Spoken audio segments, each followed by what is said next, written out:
안녕하세요. 김정민 퍼스널 트레이닝 스튜디오 JM 워크업 유튜브 영상의 김정민입니다.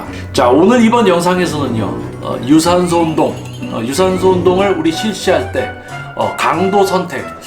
유산소 운동을 계속 하는데 이제 지방이 줄질 않아요. 자, 유산소 운동을 여러분이 하시는데 지방이 감소되지 않는 이유 두 가지 정도가 있습니다. 한 가지는 지방을 에너지로 사용할 수 있는 기회인가 타이밍인가, 이게 매우 중요합니다. 그냥 뭐 아무 때나 올라가서 유산소 운동하면 뭐 지방을 쓰는가, 우리 몸의 어떤 기능들 그렇지가 않습니다. 아무 때나 올라가서 유산소에서 지방을 쓴다면은 뭐 여러분들 뭐 낮에도 올라가서 그냥 걷고, 뭐 저녁에도 걷고, 오전에도 걷고, 여러분들 걸어보잖아요. 근데 지방이 줄질 않아요. 자, 왜 그럴까요? 지방을 에너지를 쓸 수 있는 타이밍인가 기회인가, 아니면 여러분 몸에 있는 소중한 탄수화물만 에너지를 낭비하고 소모시키고 끝나는 그런 유산소인가. 이제 여러분들이 유산소 운동을 해도 지방을 사용하지 못하는 두 번째 원인, 지방을 쓸 수 있는 타이밍에 유산소 운동을 한다고 해도 지방을 쓸 수 있는 타이밍이에요. 유산소 운동을 해도 유산소 운동의 강도가 너무 낮아서 지방을 찔끔 쓰다가 끝나요. 유산소 운동을 하시는 분들 이렇게 지켜보면은 강도가 매우 낮아요. 근데 본인들은 다 힘들다고 하지. 왜냐면 지방을 쓸 수 있는 타이밍 기회에는 우리 신체의 당이 일시적으로 떨어져 있기 때문에 지방을 에너지로 전환해서 쓰게 되는 거거든요. 그러면 이 에너지가 우리 몸에 당이 충만할 때보다는 기운이 없다고 느끼게 돼요. 근데 그런 상태에서 지방을 전환시켜서 써야 되는 거예요. 여러분들 아마 아시는 분도 있을지 모르겠습니다. 트레이너들도 뭐 자격증 따려고 공부하면서 공부했던 내용일 거예요. 근데 머리에서 지워져 있겠죠. 자기 회원님들한테 이런 것도 얘기 안 해주고, 그러니까 여러분이 그냥 막 하고 있는 거 아닙니까? 심박수라는 게 있습니다. 평균적인 심박수가 한 70에서 80 정도다.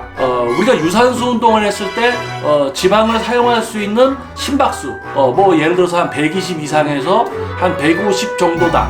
여러분들이 유산소 운동을 할 때 여러분의 각 신체의 근육 세포들이 그만큼 산소와 에너지를 소모시키는 거예요. 그러니까 심장이 그만큼 빨리 뛰어주는 거죠. 평상시 여러분이 가만히 있을 때는 안정 심박수, 뚜근 뚜근 뚜근 뚜근, 여러분이 유산소 운동을 하면 얘가 이제 조금씩 빨라집니다. 왜냐면은 가만히 있는 것이 아닌 뭔가 활동을 하죠. 조금 전에 이야기했듯이 이제 뭐 지방을 사용할 수 있는 유산소 운동, 뭐 120 이상에서 한 150 사이다. 누구나 다 120, 150 요렇게 되느냐? 그건 아닙니다.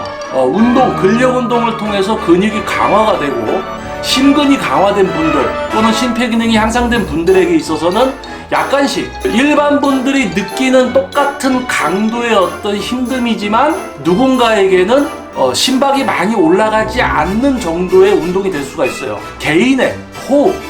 자, 여러분이 걸으실 때 뭐 우리 이렇게 걸으면서 그러면 지방을 쓸 수 있는 유산소 운동의 강도는 어디까지인가? 여러분이 한쪽 발에 호흡을 맞춘다고 가정을 했을 때 이 호흡이 유지될 수 있는 최대치까지는 여러분들이 유산소 운동을 해주셔야 돼요. 예를 들면 후 스타트해서 속도를 조금씩 올리면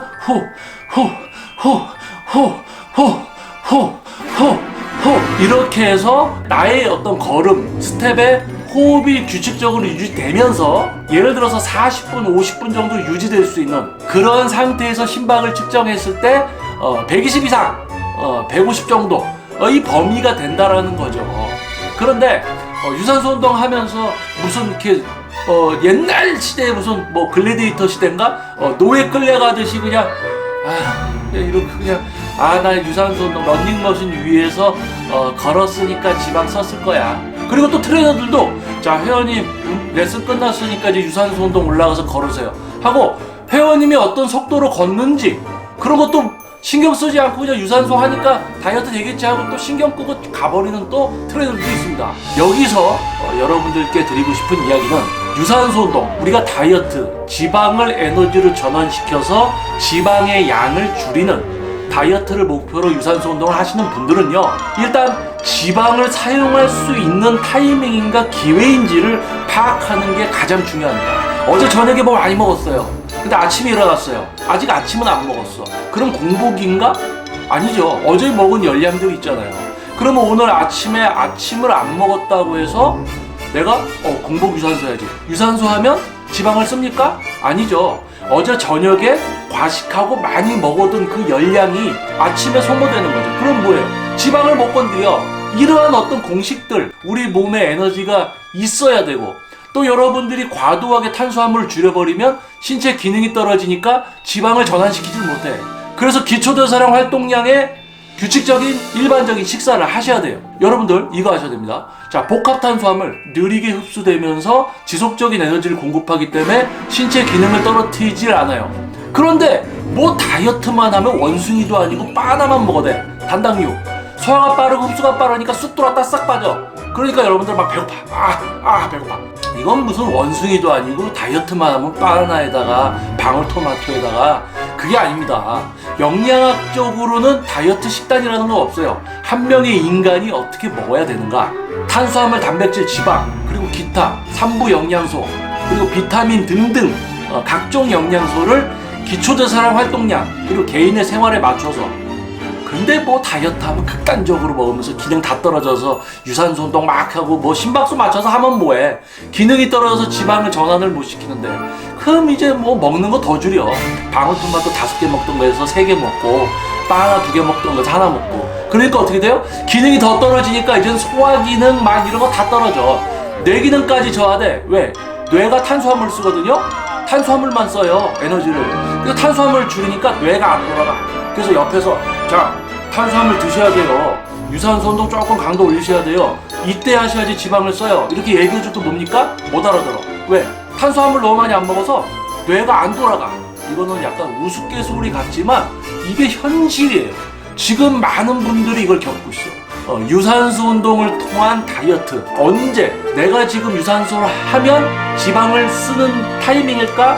아니면 우리 몸에 있는 소중한 탄수화물만 쓰고 말 것인가? 우리 몸의 탄수화물을 유지시켜서 기능을 유지시키면서 어떻게 해서 지방을 쓸 수 있는 타이밍을 만들어줄 것인가? 그리고 지방을 쓸 수 있는 타이밍이 됐을 때 유산소 운동의 강도는 어떻게 해야지 지방이 쓰일 수가 있는가?